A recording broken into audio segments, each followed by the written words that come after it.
This is part 2 of the lecture video on securities regulation. It will deal with the Securities Exchange Act of 1934, fraud and insider trading. The 34 Act deals with the trading of securities in the secondary markets, meaning the subsequent buying and selling after the initial issuance. The 34 Act establishes the Securities and Exchange Commission, the SEC. It requires disclosure, financial disclosure, and certain corporate matters by publicly traded companies, large and small. The firm has to be large enough. For example, as we talked about in the overview, that if a firm has more than 500 unaccredited investors or more than 2,000 total investors, and if it has more than or more than 10 million of total assets, then it has to be a public company. You have to register the securities. Furthermore, the size of the firm in terms of total revenues of $1 billion must meet the reporting requirements for Sarbanes-Oxley and Securities Exchange Act of 1934. So the firm has to be large enough in order to have to go through all of this rigorous reporting requirements of public companies, which would include the filing the annual report, the Form 10-K report that I believe some of you have worked with in the accounting course, quarterly reporting, the Form 10-Q, a fairly new report. It's a current report for material events. This is a Form 8-K. For example, if the public company changed its auditors, that would be important. If they fired the chairman of the board, these would be material events that investors would want to know about, and they want to know about them sooner rather than later. Reports of acquisitions of large blocks of stock in a company. For example, when a corporation, when a single shareholder becomes a 10% owner or a 5% owner. And then tender offers as well.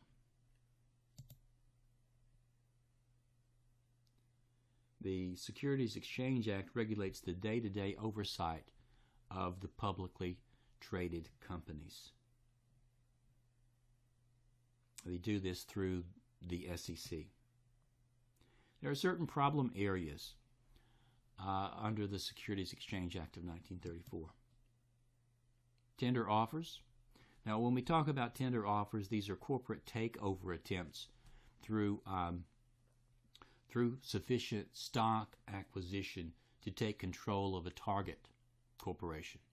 I want you to think in terms of a corporate raider. They will make a tender offer because the corporate raider. Think of T. Boone Pickens in his day, or Carl Icahn. They want to acquire voting control of a corporation. So they place a tender offer, basically saying, I want to acquire X percent or X number of shares, and I will pay this price. All right. Once I reach what I need, I won't buy any more. Okay? This is a tender offer. Whatever is stated in a tender offer as to the purpose of acquiring the shares and who's acquiring the shares and all that, those have to be accurate. The second one is proxy solicitation.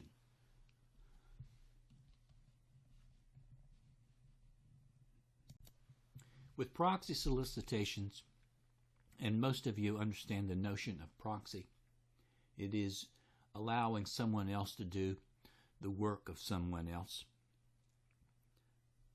Usually, in this particular case, let me vote your shares. Let me act as a proxy for you for voting your shares in a shareholders meeting.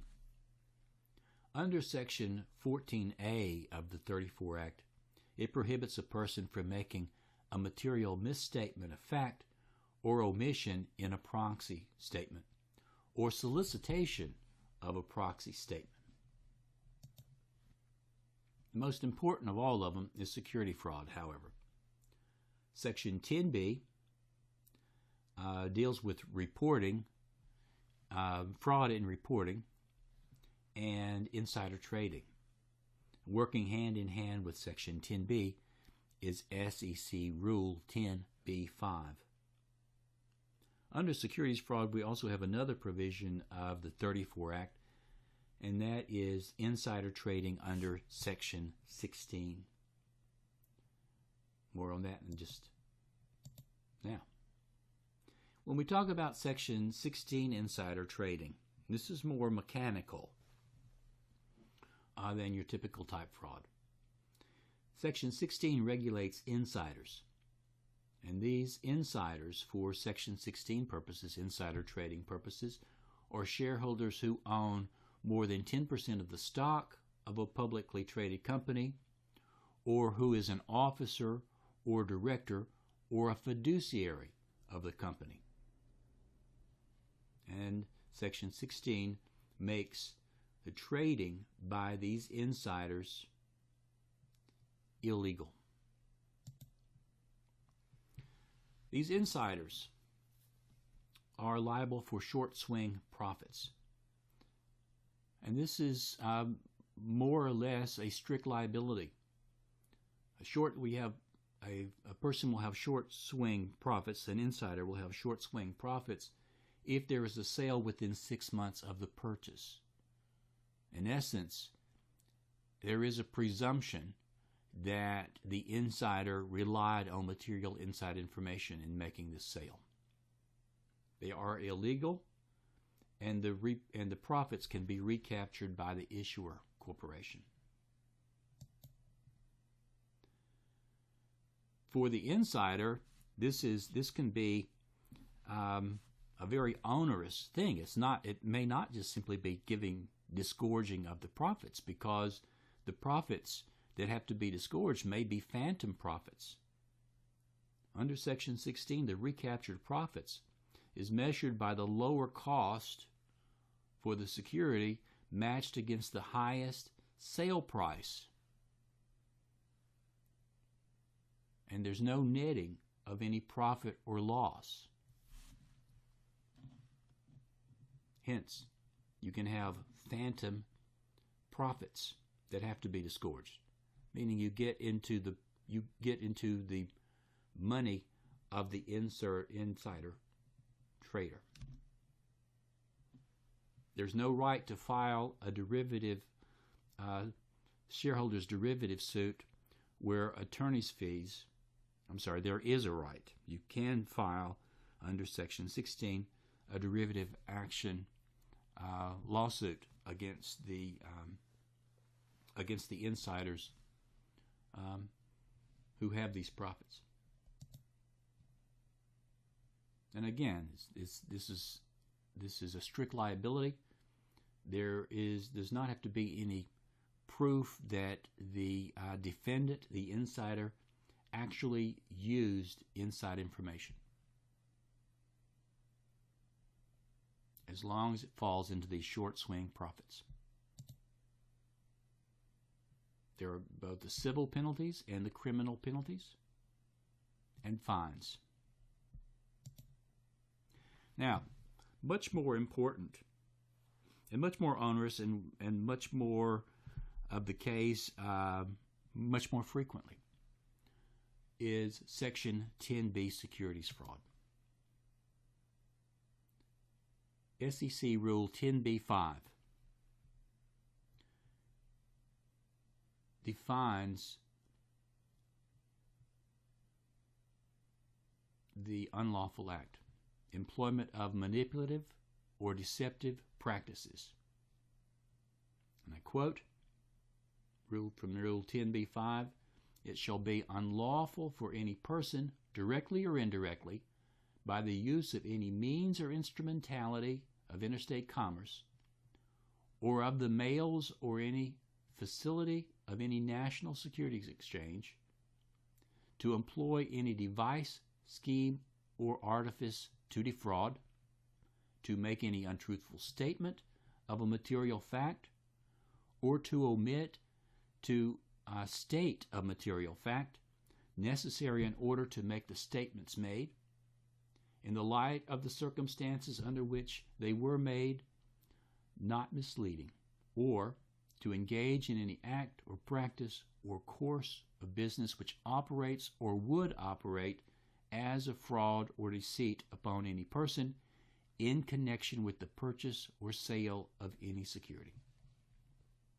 Get a load of the last one. Fraud or deceit in connection with the purchase or sale of any security. That is very broad. Very broad. So here we're talking about manipulation in the trading of securities. Material misstatements of fact. Material omissions of fact.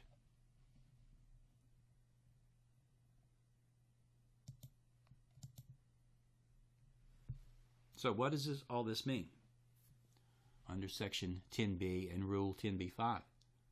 Well, it makes it illegal to make a false, deceptive, or misleading statement or omission of statements in connection with the sale or purchase of securities. This can be in reporting, right, under the 10K report or the 10Q report or the 8K report. It can be your typical using inside information.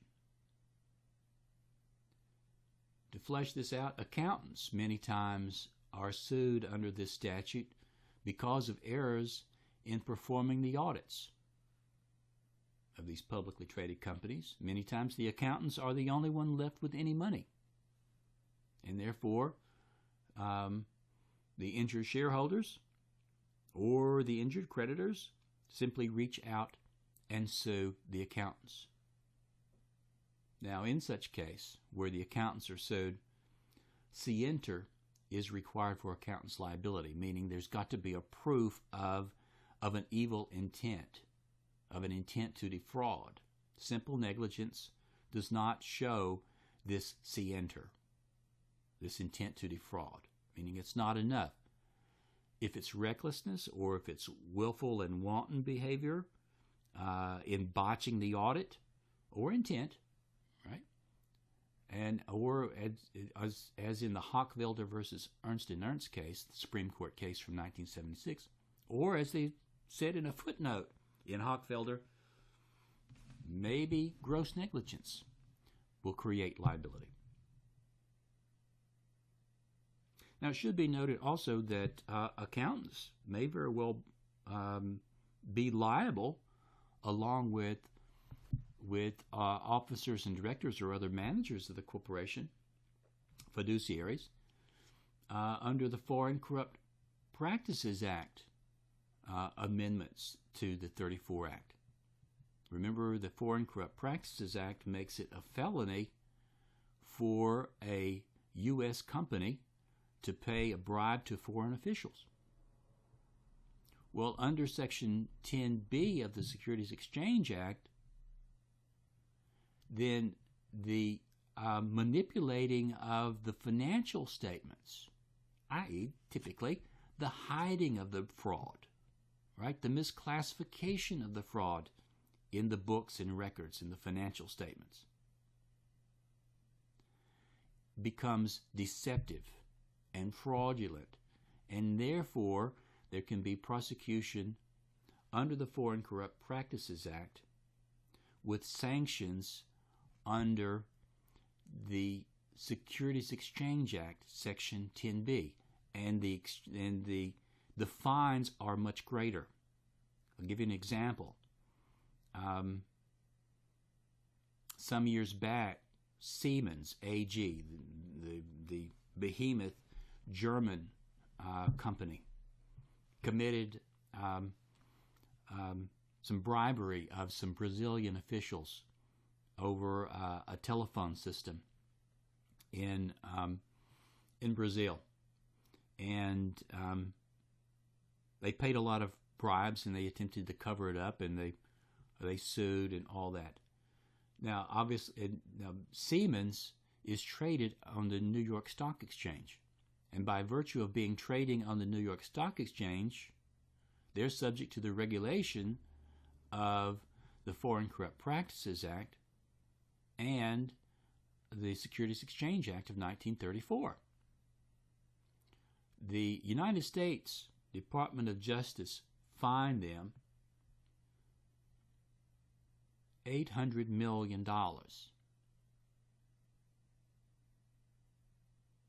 generally under Section 10B for the covering up. Every time they covered something up, there was a manipulation and there was liability. You should know also that the German government also fined them $700 million for making the bribes. Under Section 10B, we have a notion called the disclose or abstain rule. And this is typically under a notion that's built into insider trading. Keep in mind, the notion of insider trading is a person who is a fiduciary of a company who has information of the company, material inside information. They cannot use that information. To do so would violate their fiduciary duty of loyalty and confidentiality.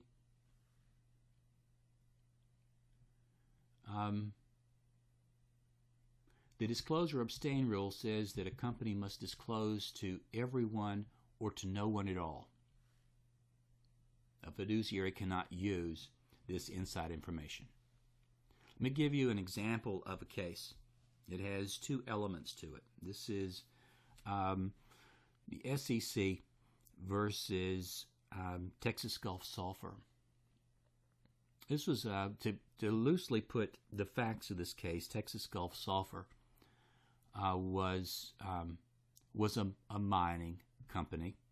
And as mining and exploratory companies go, the value of the stock of the company is found in the number of reserves, in the reserves that the company has. The greater the reserves, the greater the value, because greater profits in the future. Texas Gulf Sulfur was doing some exploratory work, and they thought they'd found something. They weren't ready to go public with it, but they thought it could be a very big find. So the company was working to acquire mineral rights and land and all that, and certain insiders of the company were acquiring shares of the company. Now they suspected that they had that the value of these shares were undervalued given the new information, but they hadn't made the information public. So while they're acquiring this land, and while they're acquiring the mineral rights, and while they're acquiring shares, right, buying up these shares cheap, they first make a public statement that we think that we may have something, that we may have discovered something that will be of value. We don't know how much the value is going to be of this. We want to caution you, that it's speculative at this point. They're still acquiring shares and acquiring the land. Later on, they made the formal announcements: Eureka! We've struck it rich. We've had a huge find. Our reserves have greatly expanded. The value of our firm has greatly gone up. So obviously with this public statement, the stock prices go up to market.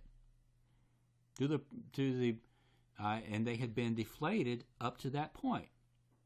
The stock prices had been deflated as a result of the public statement not being truthful with what they had found.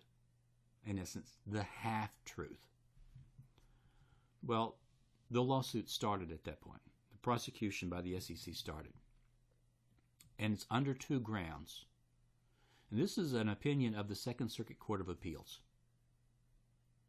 But it's somewhat of a landmark decision, because the two opinions that were given was, first, the application of the disclose or abstain rule. The officials of Texas Gulf Sulfur could not use this material inside information unless they disclosed it to everyone. They were required to disclose all material inside information about the find before they acquired shares. Second thing that the Second Circuit Court of Appeals said was that in the making of the public statement of the half-truth, then it was a violation of Section 10b, because it was a material misstatement of fact. There was, back then, we didn't have any subsequent events reporting. There was no Form 8K requirements for material events reporting. So the court said there was no duty to make these public statements, but once they undertook the public statements, they were required to tell the truth, which they did not. This sounds a lot like the Randy W. versus Muroc Joint School District, doesn't it? About writing the letter of recommendation that contained half-truth.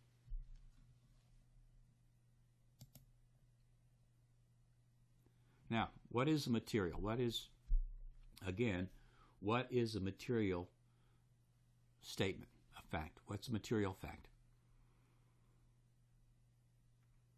A fact is material if there is a substantial likelihood that a reasonable shareholder would consider the fact important in making a decision to buy, sell, or hold the securities. There are criminal sanctions under Section 10b and a private right of action to sue. But the plaintiff has to prove that he or she relied on the material misstatement of fact or omission. Not like Section 11 of the Securities Act of 1933, where there is a rebuttable presumption. Here, an element of a Section 10b action for fraud is that the plaintiff relied on the material misstatement of fact. It should also be noted that aiding and abetting is unlawful, but there is no private right of action to sue an aider and abetter under a theory of scheme liability. Section 10b does not go that far. So says the U.S. Supreme Court in the case of Stone Ridge Investors versus Scientific Atlanta and Motorola. In this particular case, Stone Ridge Investors has invested in Comcast, I believe. Comcast, at that time, acquired converter boxes from Scientific Atlanta and Motorola.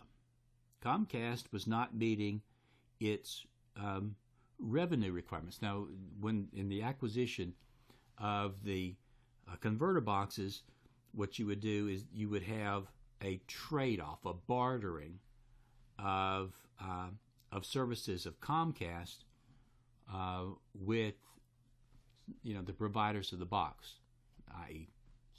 Scientific Atlanta and Motorola. So Comcast was short some revenues. They wanted to meet their target for the revenues, so they developed a scheme whereby they communicated to the defendants, Scientific Atlanta and Motorola, that if why don't you you sell me? Let's go ahead and trade our services. Comcast services for the converter boxes. Now, we don't need the converter boxes right away, but let's go ahead and book it. Let's go ahead and book the sale, book the revenue. Scientific Atlanta and Motorola's, they had no dog in this hunt. I mean, they were going to just do a friendly vendor a favor. All right, they weren't shareholders, they weren't creditors. So they went along with the scheme. They allowed, in essence, the Comcast to book the revenues from the transaction with Scientific Atlanta and Motorola. In essence, the financial statements of Comcast were now inflated. When you inflate the revenues, you inflate the stock prices. Clearly aiding and abetting, because Scientific Atlanta and Motorola knew what they were assisting Comcast to do, in essence, to inflate the revenue. Now, from their standpoint, they also inflated their revenues as well, but this case doesn't deal with Scientific Atlanta or Motorola.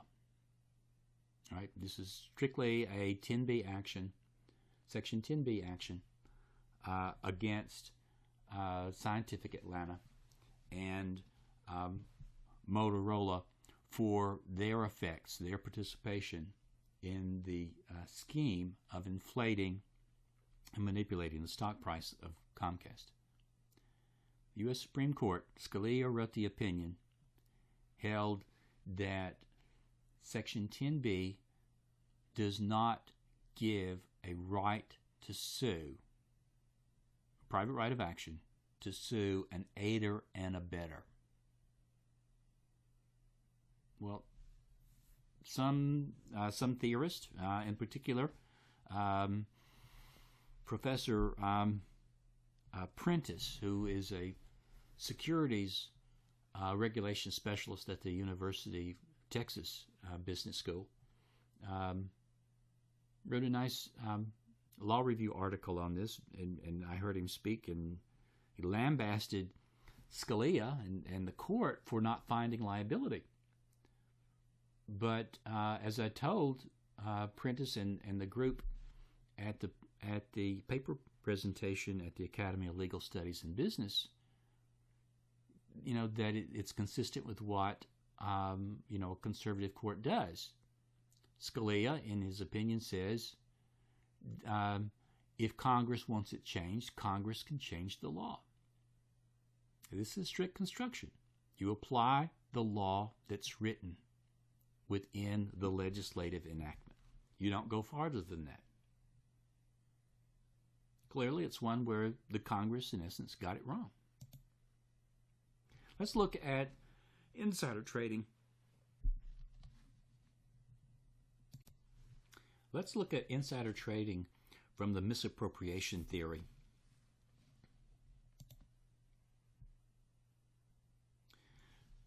Section 10B of the Securities Exchange Act of 1934 and SEC Rule 10b-5 prohibits the misappropriation of inside information. And here we're talking about material, non-public information is misappropriated and used to make a profit. All right. Who does this material inside information belong to? It belongs to the company. It does not belong to persons within the companies, the fiduciaries within the company who has this information, or fiduciaries outside the company as well. Think in terms of defendants as accountants, attorneys, mailroom clerks, underwriters, printers of tender offers, as in the Chiarella versus Merrill Lynch case. Even psychotherapists who obtain this confidential information without the right to use it, and they use this information to buy and sell securities. These are all fiduciaries, persons put in position of trust. It's easy to understand an employee of the firm, right? Employees are fiduciaries of the firm, agents of the firm, officers and directors especially. Under this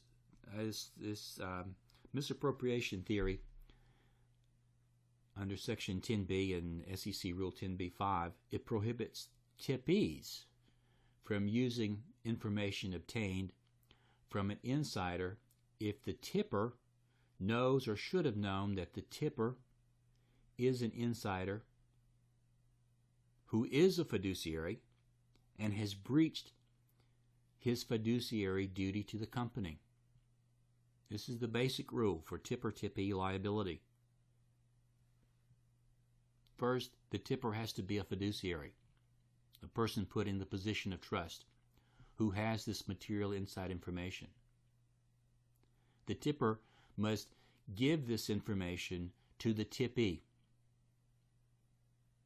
The tippee must know that the tipper is a fiduciary, and in giving this information is breaching this fiduciary duty to the company. And lastly, for the tipper to be liable, the tipper must have some economic benefit. This economic benefit can be direct, meaning the tipper is getting something of value, or it can be indirect, typically meaning the tippee is a family member or a company which the tipper controls. I want you to think in terms of Martha Stewart case as it was alleged originally, not as the way she was ultimately prosecuted and sent to prison, but as it was originally alleged and investigated. And think of Sam Waxel, the founder and CEO of M-Clone Company, the stock that Martha Stewart sold. I use these cases in my ethics course, and just to give you a brief overview of what we have here, if I can recall correctly, Sam Waxel, the founder and CEO of M-Clone Company, this small biotech firm in New York. Now, Sam Waxel M-Clone did not have a whole lot of money.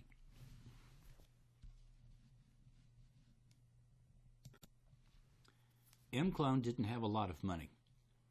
They had a drug that was under review by the Food and Drug Administration, and the success of M-Clone was basically resting on the FDA's approval of that drug. Sam Waxel had given up the opportunity to have venture capitalists invest in M-Clone because Sam Waxel recognized that he would lose a lot of financial opportunity and lose some control over M-Clone. Therefore, he declined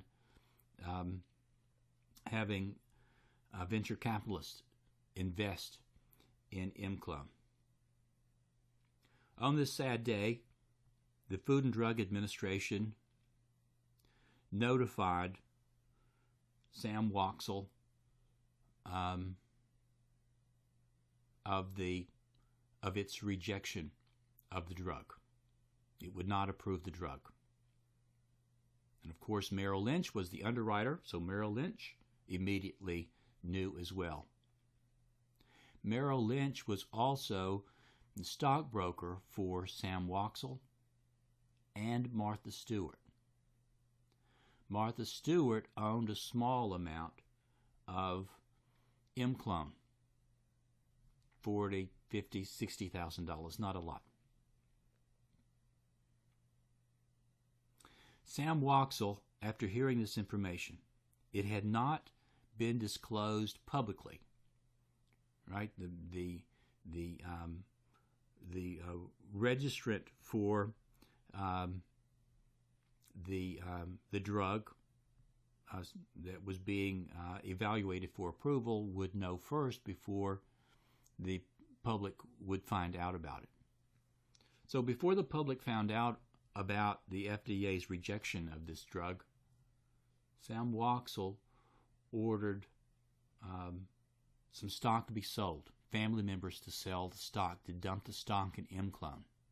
Keep in mind that once the public found out that the FDA rejected the drug, the stock prices would fall precipitously. The Merrill Lynch stockbroker for Sam Waxel was also the stockbroker for Martha Stewart. And allegedly, that stockbroker had Martha Stewart informed of what had happened to M-Clone, and had recommended the stock. The stock was going to go down. Best to sell it, best to dump it. Martha Stewart allegedly gave the order to sell. She put in the sale order. Allegedly, the sale order was later doctored to make it a turn it from a sale order to a stop sale order. It basically says once the stock gets down to a certain price, I want you to sell it for me, broker. In this particular case, do we have violations, as alleged, of Section 10B and SEC Rule 10b-5 for insider trading under the misappropriation theory? All right, let's look at it from Sam Waxel's perspective. Sam Waxel was an insider. He had material inside information, meaning the Food and Drug Administration was not going to approve his drug, had rejected it. He tells family members to sell. They sold. Sam Waxel is the tipper. Family members tippies. Family members knew that their father, for example, family member, Sam Waxel, was a fiduciary of M-Clone. That by telling them to sell those shares, that he was breaching that fiduciary duty, and that Sam Waxel got an economic benefit out of it. Clearly a violation. What about Martha Stewart? Martha Stewart got information from the tipper. Martha Stewart is the tippee. The broker for Merrill Lynch was the tipper. Merrill Lynch had a fiduciary duty to M-Clone. Martha Stewart knew that they were a fiduciary duty, were a fiduciary of M-Clone.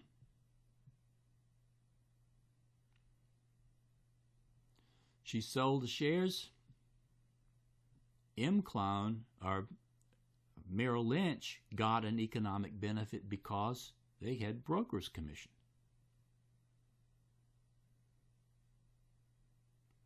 Based on the original alleged facts in Martha Stewart, she would have been liable under Section 10B of the Securities Exchange Act and SEC Rule 10b-5 for fraud in the trading of securities. Now keep in mind, Martha Stewart did not go to prison for insider trading. She simply pled guilty to obstruction of justice. Lying, if you will. That ends the discussion of the Securities Exchange Act of 1934. And the next lecture video would be on antitrust.